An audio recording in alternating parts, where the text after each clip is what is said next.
curiosity, citizen. Howdy, hello, hi, and which will I want to say thank you. Got to 1K finally, or past 1K. I know it's a little odd. I'm not in a park right now, and this isn't a perfect park day, but I had to find a way to talk about my feelings about Fantasmic, and the best way I could thought about doing it was just kind of doing like a live review of the show, but not there because I can't really do it live there. I'd be talking over the show. And again, I want to thanks people. So come on in, say hi, and let's just have this little stroll on the bottom. Just because I made it here doesn't mean I don't want more people. So I have I am staying safe. Thank you, Nuance Observer. I basically I think I'm in the track, or I'm supposed to get hurricane force winds by around 10 o'clock. So this may be a somewhat quick stream, but you know, shoot for an hour, I think. But again, I want to thank people for coming in to watch. So without further ado, I'll bring up and let's get this in here. So this is okay. Hi, Alexander Lee.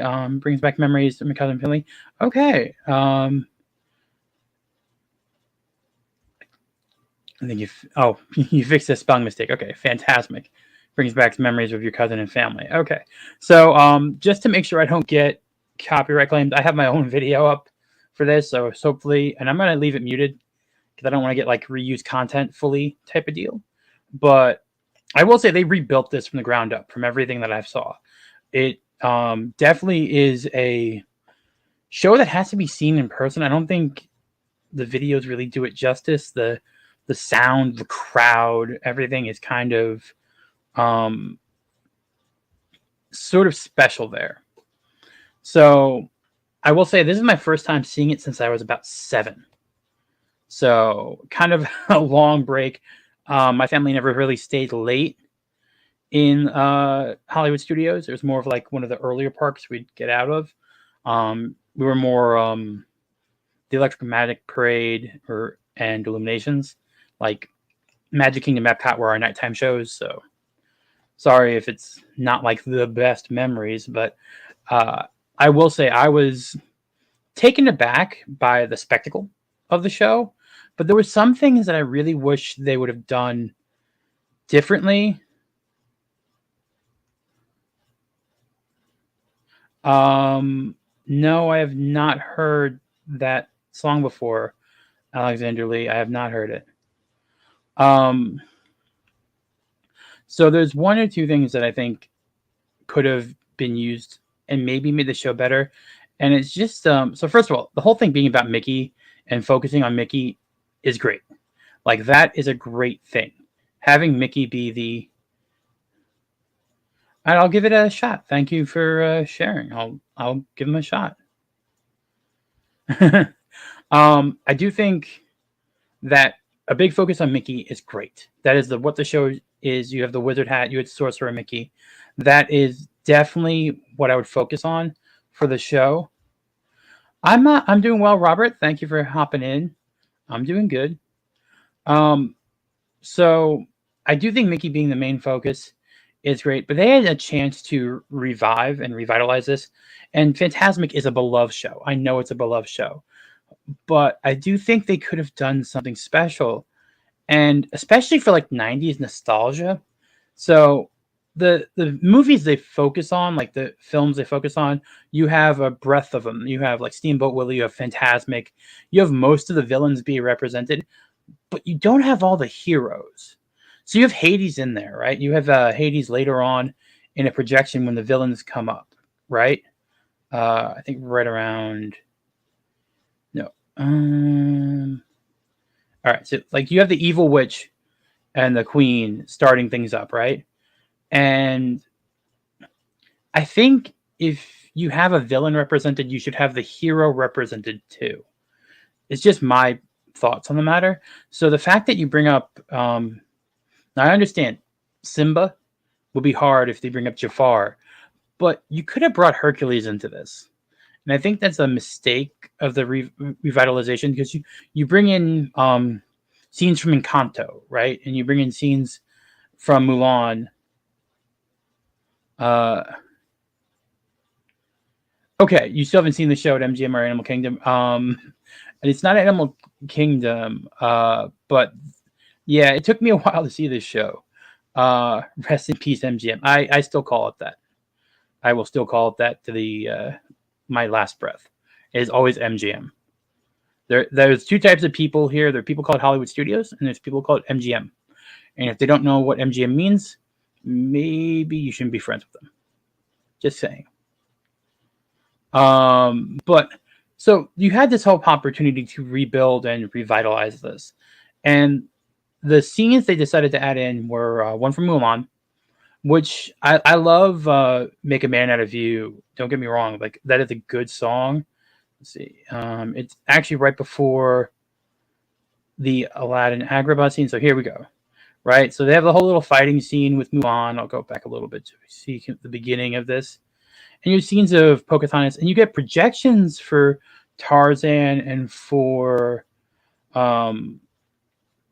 you get projections for Tarzan, you get projections for Hunchback, but the characters, the actors they focus on in this show are Pocahontas, Aladdin, Mulan, and then you have the classic princesses.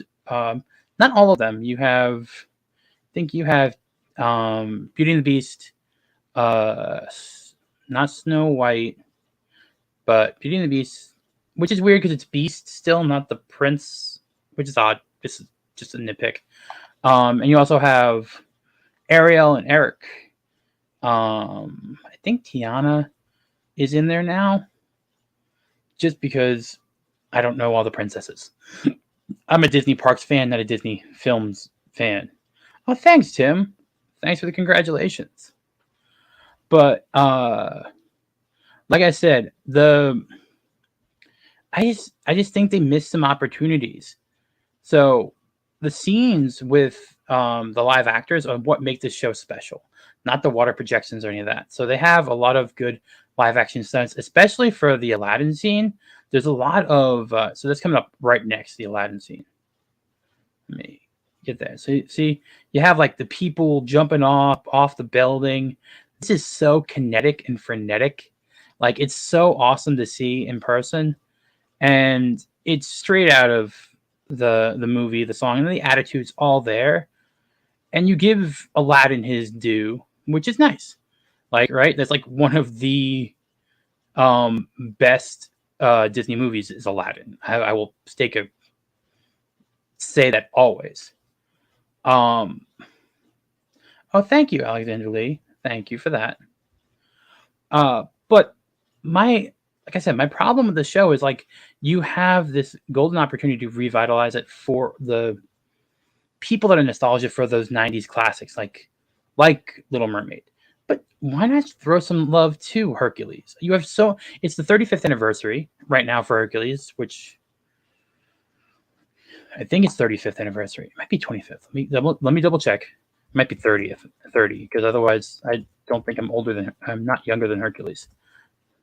97. So a little bit off there. Sorry about that. But you could have thrown Hercules and Meg in there. That would have been a good character add. The music is top notch. I would play it, but I know it would get this stream claimed. And kind of that's part of the reason why I'm doing this, because the video was claimed too. So, but you see Aladdin up there climbing up. They have a lot of height and verticality in this show, which is really cool. I wish I could have zoomed in a little bit better about that, but I'm sorry. And then of course, you have Frozen represented because everyone loves Frozen now. I'm over Frozen. I was over Frozen when it started, but I will say the performance from the actress was really good. She actually very much looked the part, so that's another positive thing. Like when you have the character actors really embody the character well, you have a much better show. And we're going to go back a little bit to the beginning just because there's some fun, more like party elements, I guess. So you have like this whole scene where they come up and they bring out like different colored rafts with characters, and it breaks apart, and this whole dream sequence breaks in, and this is kind of like fun. Like this is just weird fun. It's set to Jungle Book and Tarzan, so you have like those songs playing right now, and I have to admit, like some Lion King, we have Rafiki coming out. The colors are amazing, and just having this like day glow, almost at like if you remember the original Dumbo, the when Dumbo gets drunk, the pink elephant scene. That's kind of what it makes me think of a little bit. And you do have Rafiki as a character actor in there, which is nice to see. The projections are cool. I will give it that. The water projections are nice. They're very clear, so you're not missing anything. It's a lot better than Harmonious. So you're not getting weird projections. And since it's an amphitheater, everyone has a good view. There's basically split 50-50 where you're sitting, and there's one projector in the center. So each area gets a good view of the show, which is really nice. And also, there's no songs you don't know. So for Harmonious, in comparison, which is a brand new show, which they're scrapping now anyway, Harmonious, the songs, you have what you know, and then the language of inspiration for the movie, which is great. I actually do really like that, but it throws off some of the thought process. Like you're trying to sing along or something like that, and all of a sudden you're trying to sing in Chinese or Greek. I don't know about you, but I can't sing in either. But this, everyone was singing along, which also let me know. I'm going to pause this for a second. I'm going to say this right now. This is the first time ever for me that I knew that I wasn't a true Disney adult, because I was scared. Like every person in that audience were doing things in unison before the show started, and I had no clue, none at all. Just sharing that I'm not as I know the parks. I don't know everything, but let's get back to the show, which is actually really cool. I will say, no, I'm gonna big this one. There we go. I will say I think it's a good length show. It's about 30 minutes. The water projections are honestly one of the cooler parts, but I really think the show kicks up. All right, the other thing they added in was Moana. So, like, obviously they're focusing on their properties they want to push forward on, and the actress from Moana was so into it. So I'm not gonna take anything. Oh, thanks, New One Observer. Thank you very much. I'm not gonna take anything away from the character actor, the actress playing this, but can you do it 50-50?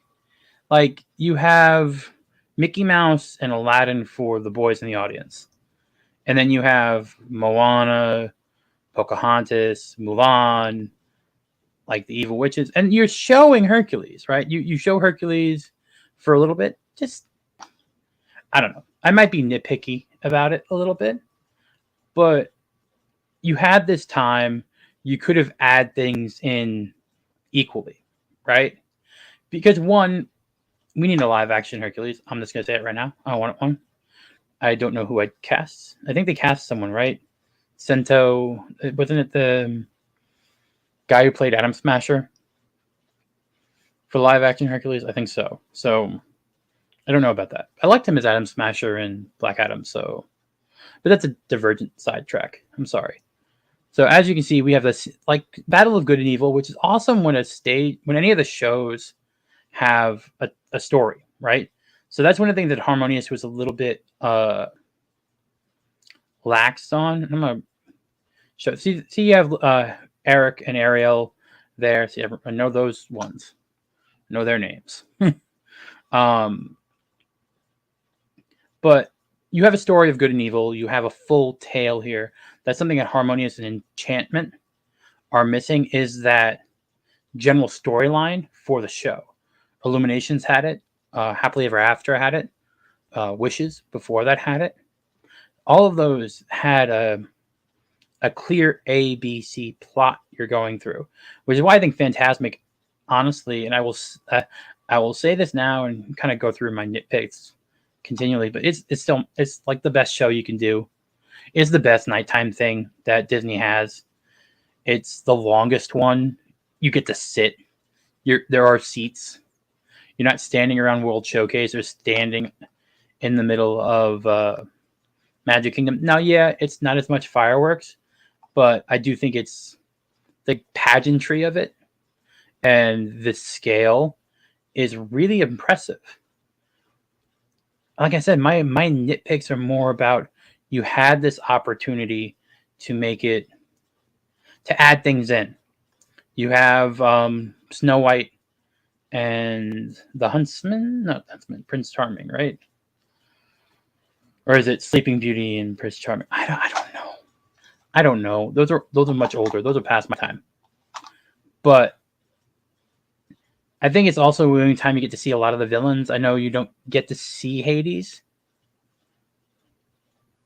Thank you. Thank you, Robert. Thank you very much. That is, I will have a 1K celebration stream. That's not what this is. This is just kind of, I plan to talk about Fantasmic. I was going to do a video, and I just thought it'd be easier to have something where we can chat with you guys too. Just make more sense. But I think it's hard for me not to like the show. I just wish they did more. It's so nice seeing something that Disney didn't cheap out on. Like they put the time and effort in to make it correct. Am I sad that they're missing elements? Yes. Was I able to get that? No, they were sold out. I think I'm gonna talk to Theme Park Casual and see if we can make a, I don't know, Fantasmic shirt.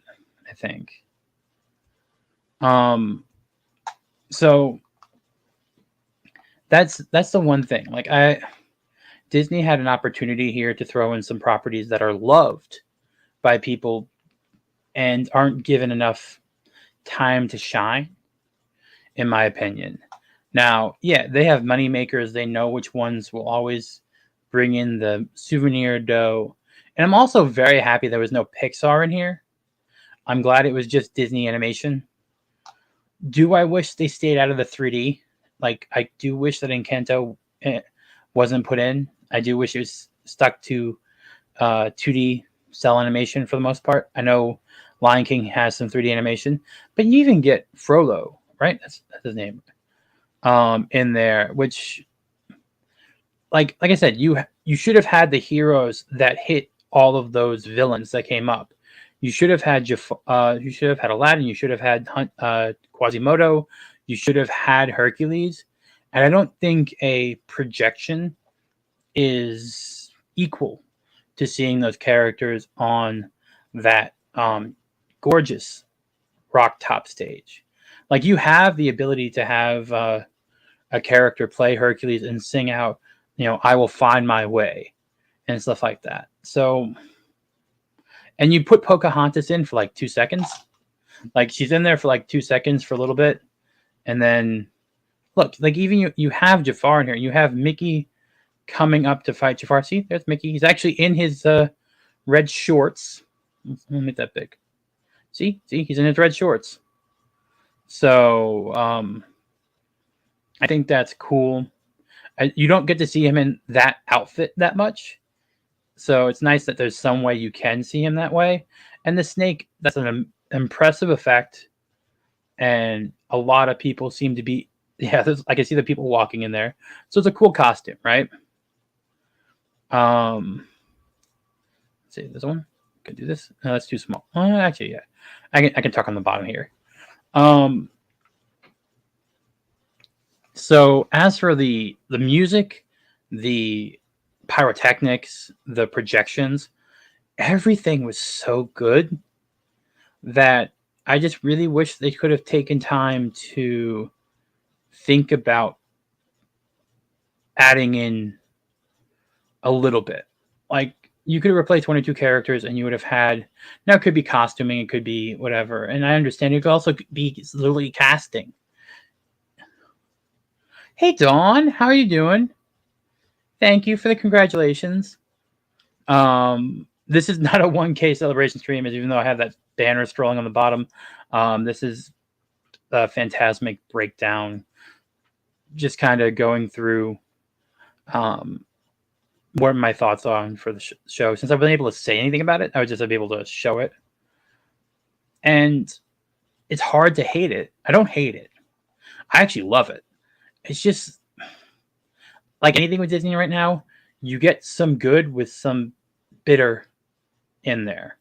And I think that you tease characters and not to have them show up is a detriment to the show in some ways. Now, I might be the only one that thinks that, but like, all right, first of all, you're showing Fantasmic in here. You're showing the original Fantasia, and you're getting the music, the dun dun dun dun dun. And I think that is like such like that scene. I love that song. I love that. That's like pump up music to me. And I know that Fantasia may not be everyone's cup of tea, but I do love that movie. Yes, from the Great Mouse Detective. Yes, I love that movie. And you do get to see different versions of Mickey Mouse throughout this, and I don't mind Mickey being the focal point, but you can always bring in every once in a while other heroes. And like I said, you had Pocahontas in for a 2-second song. You don't even see her villain represented. So I'm just trying to figure out why you have villains and not their heroes represented. Now, is it nitpicking? Yes, but it's the internet. We nitpick, and Disney fans nitpick. And I think expecting something like because I see Frollo and I see Hades come up, and we don't get the heroes, which is a little weird. But I can't complain. This is like the best show Disney's had. They didn't really, like I said, they didn't cheap out on it. So I can't complain there. And the pyrotechnics and seeing that dragon come out, seeing this dragon, which like shooting fire on the stage, like it's so larger than life. I'm glad I was like 4 rows back. I wish I was straightforward, but I was on the side here. I wasn't that bad positioning wise, but I'm just saying like it has such scale to it, and like you don't want to know what it actually is because like you can kind of tell if you zoom in a little bit.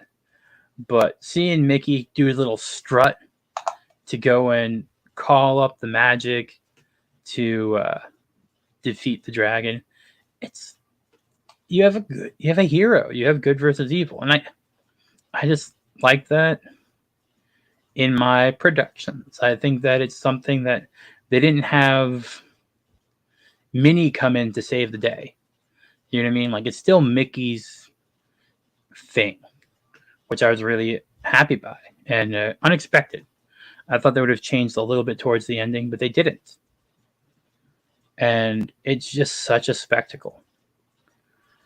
And you have all the villains being defeated in his imagination towards the end. It's really something to see, like the speakers going and everyone cheering along. Now, going the first night, like, yeah, I'm assuming there's a lot more excitement, a lot more tears, a lot more people reacting overtly to it, but it's still just so awe-inspiring that I can kind of get past some of my nitpicks. It's something I would recommend to everyone. First of all, it's I would maybe do a dining package that might make it easier, so you don't have to wait. So that way you can get a nice, good reserved seat. There was no dining package available for this first show. I don't know when they're bringing back. Oh, the steamboat part at the end. Yeah, the Steamboat Willie coming in. I mean, I like seeing different iterations of Mickey Mouse, so I do appreciate seeing Steamboat Willie. But I get your point. I do like the fact that it looks black and white. Like they don't. They try to make it look like it's coming out of the cartoon, but yeah, you have characters showing up that weren't in the show. Like you're seeing Stitch. Why is Stitch there? And you're seeing the dwarves show up. Like you see characters that weren't part of the show. Like I see Timon on the back there. Oh, no, that's Pluto. Never mind. Sorry, that's Pluto. But I get your point. This is like a weird like here's everyone. Let's have a big happy hoorah finale, and half these people weren't in the show. Like you don't even have you don't have. I don't see Aladdin. I see Moana on the boat. I see Belle. I see Beast. I see Tiana and whoever Tiana's person is. I've never seen Princess and the Frog. You see Pocahontas. And where's John Smith? You see Pocahontas and the raccoon. John Smith gets no love. I see Goofy. I see Snow White and her prince. Oh, there's... Yeah. All right, so Aladdin and Jasmine get the top row. Wait, what? Okay, so I know I saw this while there, but... Why is Mary Poppins there? She's not part of the show at all. I'm confused.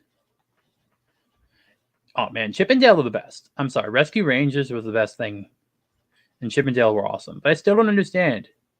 Look, in the center, you have Mary Poppins, not part of the show. I don't get this. Like I said, there are things I really like the show, but there are things that sort of like, well, Mary Poppins isn't just in there because they have the costume character to do Mary Poppins, so they put Mary Poppins in there. I don't. Same with Pinocchio. Pinocchio's not in the show. So that's where I'm coming from with like there are things about it that just don't make sense thematically. Like it's supposed to be the history of Disney animation, kind of in some ways, right? So you have cliplets of a lot of Disney animation films throughout this, and you see the heroes and the villains. You don't even see snippets of Mary Poppins. Now I understand that Mary Poppins is a unique take. You also don't see anything from Who Framed Roger Rabbit, which is a different matter altogether. But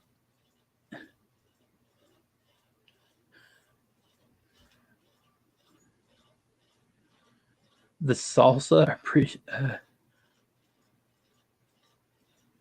the sorcerer apprentice Mickey shows up. Yeah, he comes up at the end of the show. Yeah, it's just here we go. We'll get. I think I got him. There we go. See, he's up on the end, about to launch the fireworks, and it's sort of just. It's a great show to watch, and if you don't think about it at all, it's a really, really awesome show. I thought about it. I still like it. I still kind of think it's the best show on property. I don't need a lot of fireworks. I just need a good story, and this does give you that.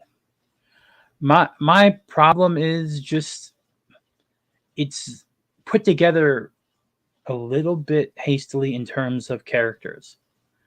Now, like I said, I nitpick. It's nitpicking. I think this is probably worth every bit of weight that you have to see this show. It's awesome to watch. And the fireworks going off, Sorcerer Mickey. It's just so cool to see. And this finale is really awesome. The music hitting in is really, really cool. I kind of wish that it was a little bit more coherent sometimes. Now, it could just be made for it could have just been made to have different characters in there. Oh, you have the Sorcerer Mickey plush doll at your house? That's cool. Well, all right. I don't mean to self-promote again. So that's kind of my breakdown and thoughts on Fantasmic. I will see it again. There's no doubt about that. I will probably do a dining package, which I'm guessing gives me between Brown Derby, Mama Melroses, and Hollywood and Vine. Normally, those are the three that get the Fantasmic dining option. But oh, the cartoon Fantasia is your favorite? All right,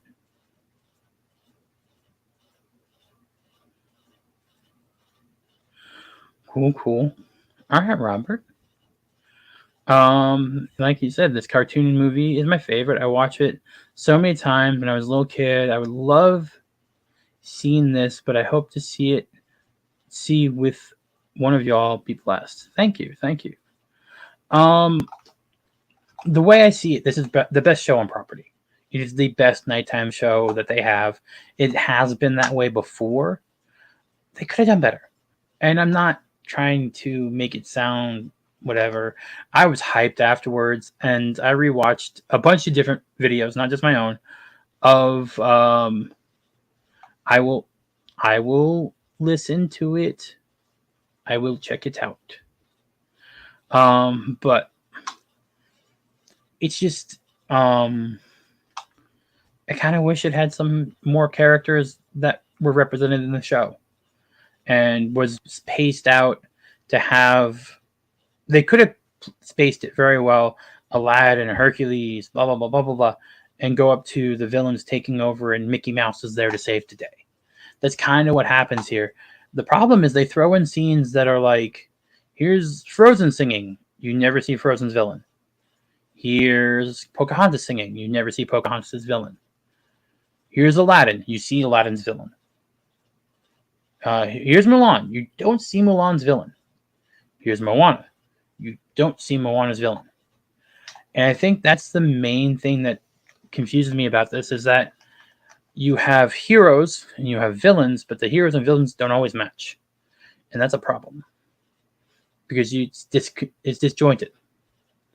And I don't know how. I mean, younger kids probably just see who flashing lights and stuff like that. I don't know, but 10-year-old Tom would probably be like, but Hades is there, but Hercules isn't. It's just how my mind works, and it still works that way. I would be nitpicking even back then because you like to see the hero, not just the villain. I know everyone loves Disney villains, Ursula, Scar. The villains are cool, but if you have a certain set of heroes and a certain set of villains, someone's going to notice something. And that's just kind of what I thought about Fantasmic. And now I'm kind of going to leave it up to some questions. If anyone has any thoughts, I know we kind of went through it in a weird way. And this was basically like, hey, okay, Robert, I'll take a look at this. You think they could ever do a good Kingdom Hearts movie? If it feels like touches on all the characters I grew up loving, Mickey and so on. That's a good point. The beam pod, the beam pad. Sorry, unpopular villains will not be used. That's true. In current Disney, I don't know if I'd want them to. Square Enix does have a decent amount of control over the IP, so I would be curious. It's more about rights issues between the two entities, and that would be an interesting thing. Who has more control over what characters? Since it could be cool. It'd have to be CG. You could not do a live action. It would have to be CG animated. But yeah, it could work. It could be a good balance. I just would not. I would not trust the current media divisions at Disney. I would probably wait until things settle and we see where things are going in the next few years. But I think it's possible. It's definitely a good idea. I would say it's definitely a good idea.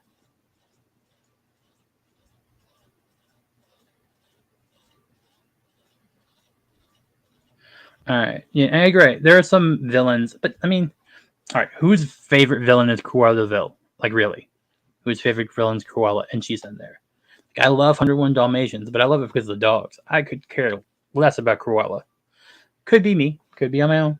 That's okay. I'm just saying.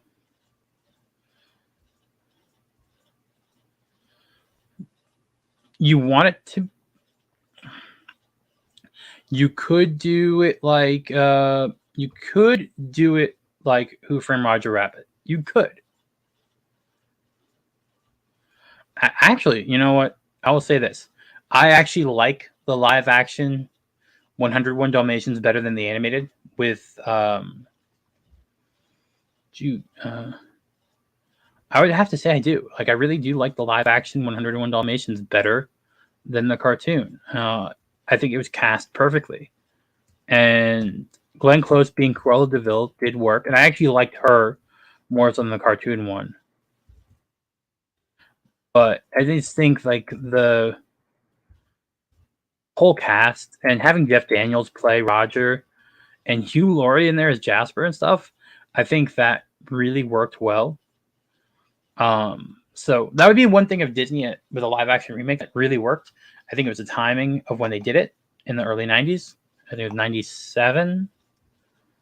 Oh, 96. Sorry, 96. But yeah, I mean, that was such a classic. Like, that was when, in that era of the 90s, Disney was untouchable. Everything they did was pretty good. Like, amazing. Like, afternoon cartoons, the theme parks, everything.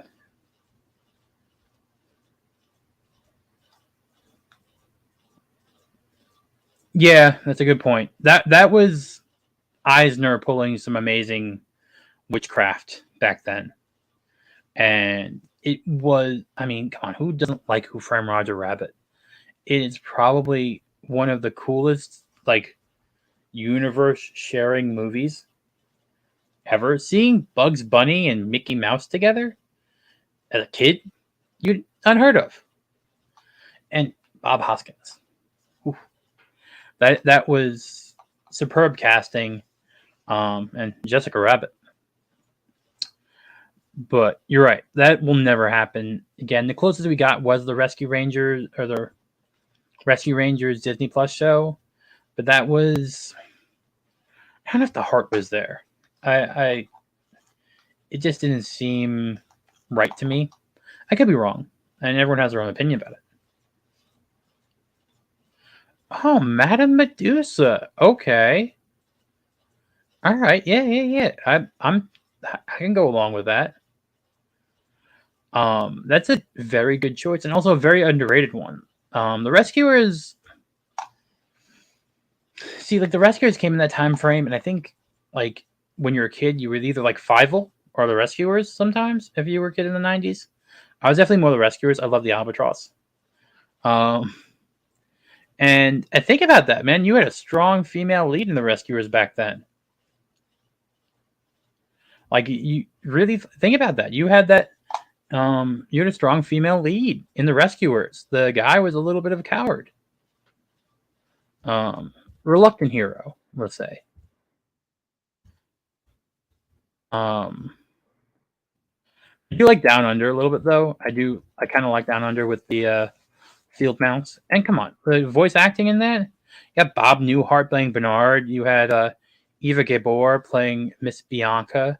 Like, and some of those names probably don't mean things to people. It's Bianca. She, oh, come on, like, Bianca was awesome. Yo, what's up, Brodo Commish? How you doing? Um, Thank you for joining.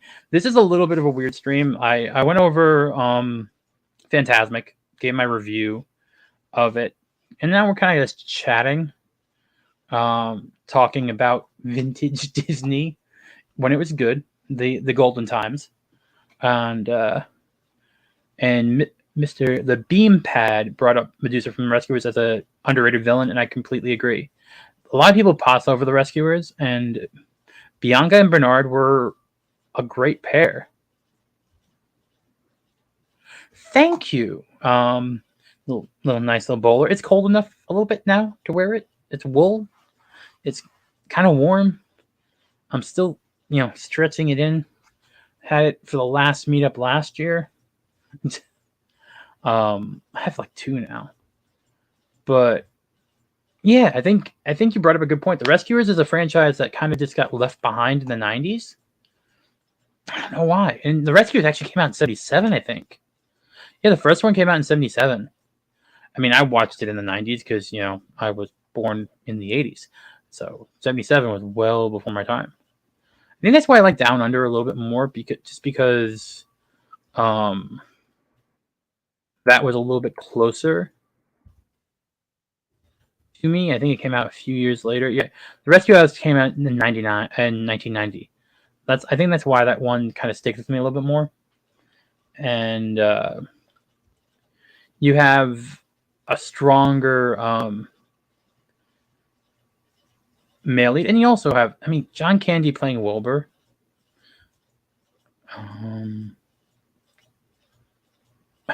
You had Patton in there. You had George C. Scott in there. How you had a Disney cartoon with George C. Scott in it?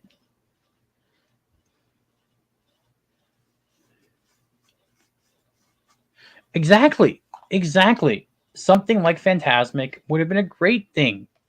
Park shows would have been a perfect place to introduce older properties, to reignite imaginations to eventually make new things with. I don't think you should use Disney Plus to introduce old properties. I think you should use the parks to introduce old properties and then bring them to Disney Plus.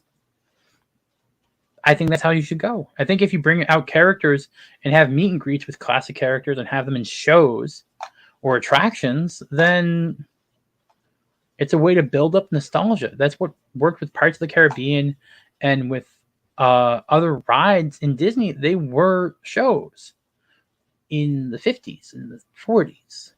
And then you got them as rides, and then people remembered, and it was all, all synergistic. And that's something that's missing. And I did not know that Percival was George C. Scott. Come on. Having Patent. Sorry, that's I didn't know that. I have never checked back on some of those old cartoons when I was a kid to see who voiced what that much, but man, that's some talent in those shows back then.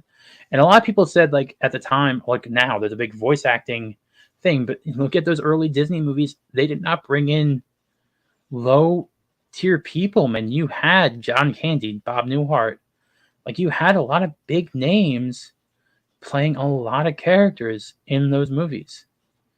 So it's an interesting thought process to go through now, because I know voice acting is a touchy subject.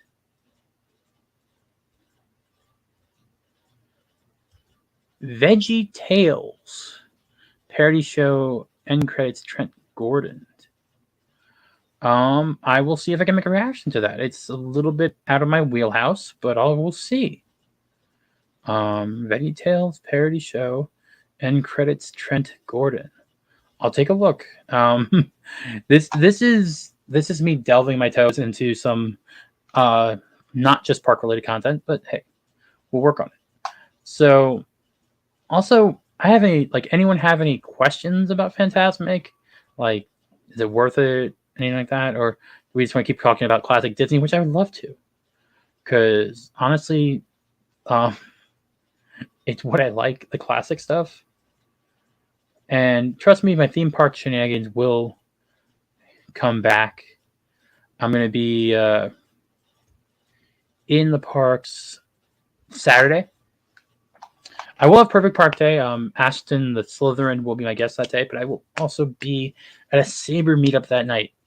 So there will be a lightsaber meetup in Galaxy's Edge, which I might try to live stream that.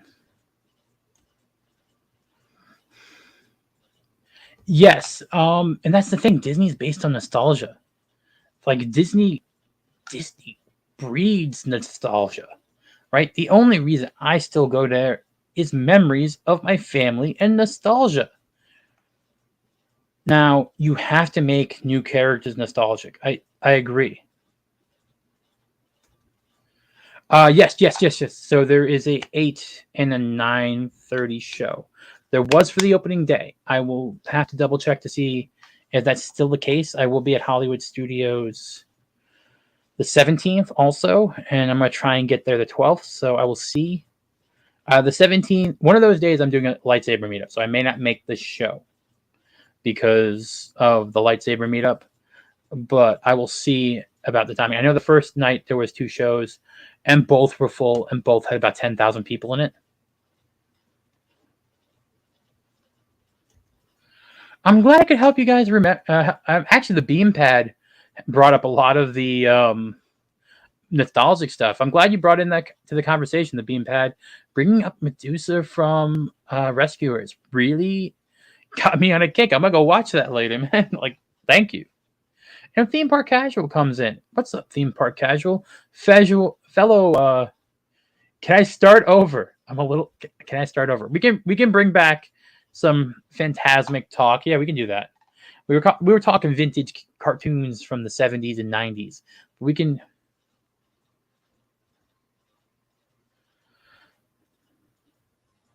I will be live streaming one of the meetups. So I think the 17th, which is Light Day, I will live stream that one.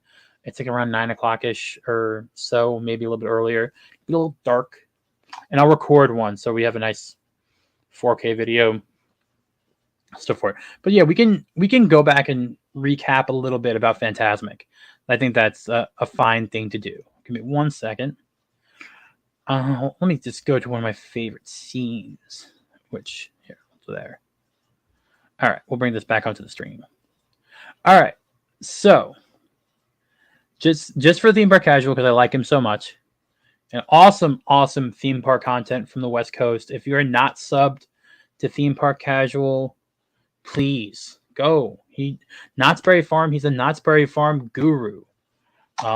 So like I said, Theme Park Casual is a great source for West Coast content in terms of theme park and knowledge of the West Coast in terms of theme parks, with Disney and Knott's Berry Farm being his like key pillars. But I will try to live stream at least one of them. Saturday's going to be a little rough. I'm going to be at Magic Kingdom in the morning to pick up some holiday popcorn buckets. Then I'm going to be at home doing my Perfect Park Day, and then I'm going to be back at Hollywood Studios. So I know we can talk about it, and we can talk about it a little bit. We can wrap up. I wasn't going to go for live for an hour, so we can take a couple of minutes to wrap up on Fantasmic. First of all, go see it. Go watch it. It's amazing. Go take the time to watch it. If you can do a dining package to make your day easier, do that. I will say aim for Brown Derby. It's much better food. You don't have to spend a fortune at Brown Derby. Get the Cobb salad, and I have actually a video up for the Cobb salad. You guys can check it out. It's amazing. I have not checked out Trent Gordon's YouTube channel yet. I will after the stream, Alexander Lee. Are they all down there now? I know everything's closed right now, or phase closing, but I hope they're safe. So main things. It's a great show. Go see the show. Yes, of course, I will check those out, Alexander Lee, after I'm done here. And if I like what I see, maybe I'll do a quick little video if I like it. But my problem is the disjointed nature of it. You have heroic characters that don't correspond with the villains in the show. And I'm Italian. I talk with my hands. I'm sorry. That is the main problem I have with it. You bring in Moana. You bring in Elsa. You bring in Pocahontas. Do not include their villains. You bring in Hades. You bring in Frodo, not Frodo. And you bring in, you just bring in villains that don't correspond with the heroes. And I wish that melded better. First of all, come on. I said this earlier. I would love to see Hercules on the stage singing, "I will find my way." I won't sing anymore because that would be bad. I will go the distance. You know what I mean? Like, you get Aladdin, which I love, and I do love that Mickey is the center stay of this show. Don't get me wrong. And you're getting Aladdin. Aladdin's doing awesome stuff. I just think that it'd be nice if you had more continuity that was together for the show. And that's all. Like, if you had the villains and the heroes match up. And also, would it be that hard, besides Mickey and Aladdin, to give the boys in the audience something to cheer for? I'm just saying. Like, I've been going to Disney for since I was 18 months old. I've been going to see the city. I did too. Dan Vasquez's version is amazing. I've been going since I was 18 months old, and for my entire time going,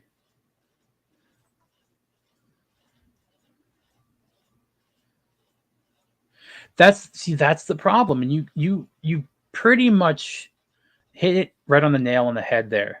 Theme park casual. It should have been a more coherent story. I love the fact that it's a battle of good versus evil, and here's the thing. This is the point in time, and the Beampad brought it up. This is the point in time to introduce characters that people may not remember. You see Anna and Elsa everywhere. You see Aladdin near the Tiki Room. You see these characters. Bring in Milo from Atlantis. You know what I mean? Bring in Hercules. Bring in Tarzan. Bring in the 90s characters that people still have a fondness for, that Disney itself decided does not equal its time. Yes, Frollo was like the biggest actual Disney villain. Like, he was the only one that scared me as a kid because he was realistic. Like, it was one of the most adult Disney villains for a cartoon, in my opinion, because it was the only one that actually showed like cardinal lust. It was the only Disney villain that was realistic, in my opinion. Like, Scar was too in some ways, but Frollo was the one that, like, and his demeanor, his delivery, everything about him was just frightening as a kid. And also Hunchback has some of the best music, I think. Like, some people say Beauty and the Beast, and you know what? While I do love Jerry Orbach, who plays Lumiere, I do love him, but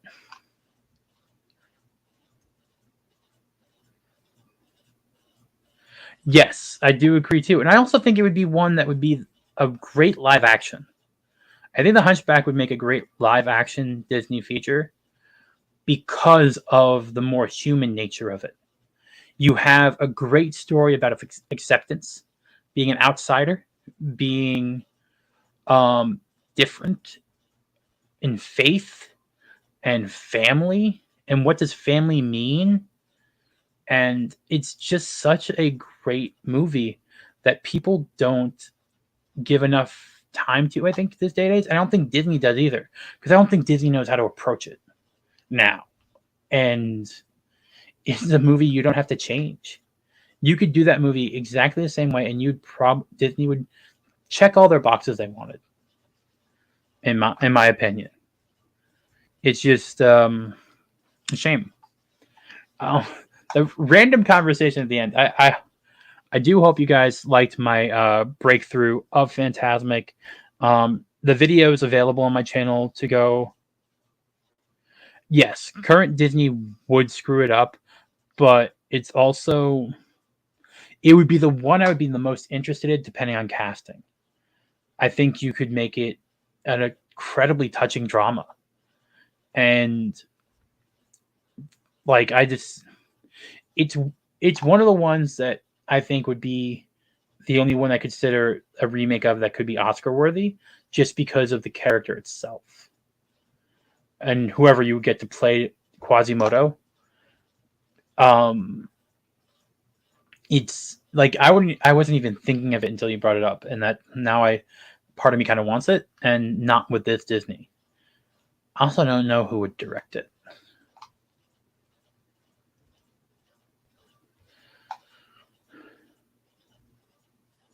My dad introduced me to classic characters with his movie collection. Do most Disney fans collect as well, or are they just fans of most? No, I have every single VHS from Disney films.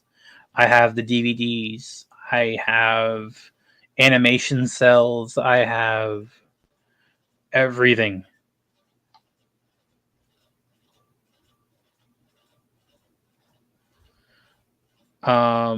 Are so proud of you, Tom. I hit send before I was ready. Laugh out loud. Okay. Be blessed, everyone. Okay. Gotcha, Robert. Yeah, I do have I have my films. Actually, they go back a little bit further than that. There's some of them are my father's and stuff like that. But yeah, I do have a collection of VHSs and DVDs, a couple of laser discs, one or two Betamaxes even of Disney stuff. I'm one of those people that buy every version of it.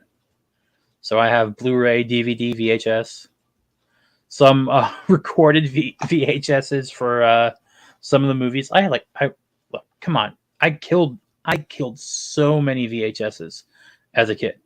Back to the Future. I think we ended up buying that movie 7 times, but I also like some of those VHSs can be worth a bit of money now.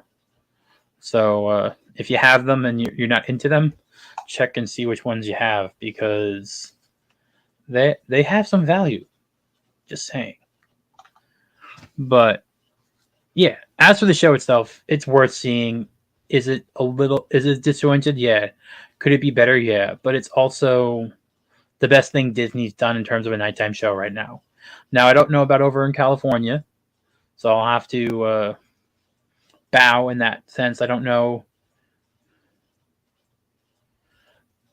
See, here's the thing. I've the amount of times I have filled out surveys and questionnaires for Disney and said, "Hey, I want more this, that, or the other thing." We got rid of the movie ride and replaced it with Mickey and Minnie's Runaway Railway, which is based on a new art style to keep their patent. Classics is going to be hard without them adapting it to keep whatever licenses and patents they need to and copyrights. So that's the problem. It's really it's a really difficult situation, and it saddens me a little bit, because all of these characters were characters that I did grow up with loving, and you don't even see shirts or plushies or anything. It's just whatever's current and on trend, and they control what's on trend. So they decide not to have the classics, or not the classics they don't like. But that might be a thing that I might start doing a little bit, and I'll put a questionnaire out or a poll out. Would you guys like to see some classic Disney reviews for like The Rescuers or Rescuers Down Under, going back into the vault, so to speak? Would you like to see some of that stuff on my channel besides just the park stuff? Because I've been contemplating that. I know I'll announce it now. You want to see Robin Hood? Okay. I have no problem doing some classic film reviews of Disney stuff. I would love to hear, and I will put a poll out for the first one. But I will say next week, the 16th, Dreaming Tabitha and I will be doing a review of the first 2 episodes of the Santa Clauses, the Disney Plus show. I'm a holiday movie fanatic. I love Christmas. I love Christmas films. Yeah, I would be. No, trust me, I would not be going for the top of the well. We are going to go deep into the abyss of Disney classics if we're doing this. I'm not going to go. I'm not going to go the easy stuff. We're going to go down. But the Santa Clauses is just because it's a holiday, and I loved the Tim Allen ones. I was actually in MGM when he was there one time. Got a picture with him. It was kind of cool. I loved Home Improvement too. So like Tim Allen was like the goat to 9 8-year-old, 10-year-old Tom. He was the best. So the fact that I was able to see him, he was on the MGM a lot at the time. It was cool. So that series has a special place in my like memory, my zeitgeist, so to speak. So it's gonna be different. We're only gonna do the first 2 episodes, and then we're gonna do the whole series at the end, just because it is the holiday times and it works out that way. So the 16th of November and the 14th of December, which is in Wednesdays, I think. So it kind of works out that way. Hey man, that could be the first one. But I will put a poll out. This was something I wanted to go into once I got past that 1,000, just to make it so YouTube would be a little bit less strict with me. But I did want to go into some classic Disney stuff and I'd be able to talk to you guys more. It's harder in this park sometimes, and hopefully bring more friends on, like Theme Park Casual, if you'd want to do any type of classic reviews. Because I know a lot of us are older Disney fans, not fans of the current stuff, and a lot of people don't talk about the classics.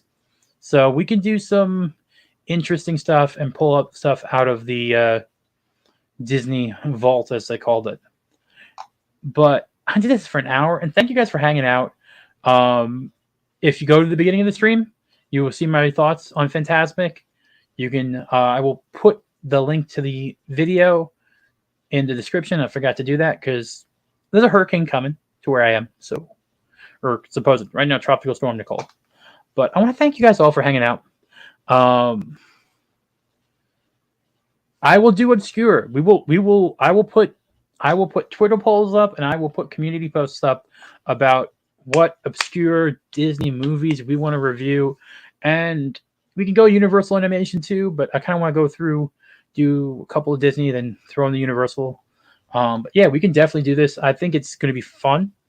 I do like entertainment, and kind of with the name change, it's more than just attractions in the park, which attracts us to everything. So it's kind of what attracts us to fandoms a little bit. Thank you. I hope this was fun, and I don't have an outro that's good yet, so we're gonna kind of go along with what I can do. But all I gotta say is, don't be afraid to be the fool. Have fun on your vacations, and don't be afraid to like what you like, because some entertainment's gonna be coming in the future too. But theme parks will be mostly my main thing, and live streams the park and stuff like that. I'm not gonna.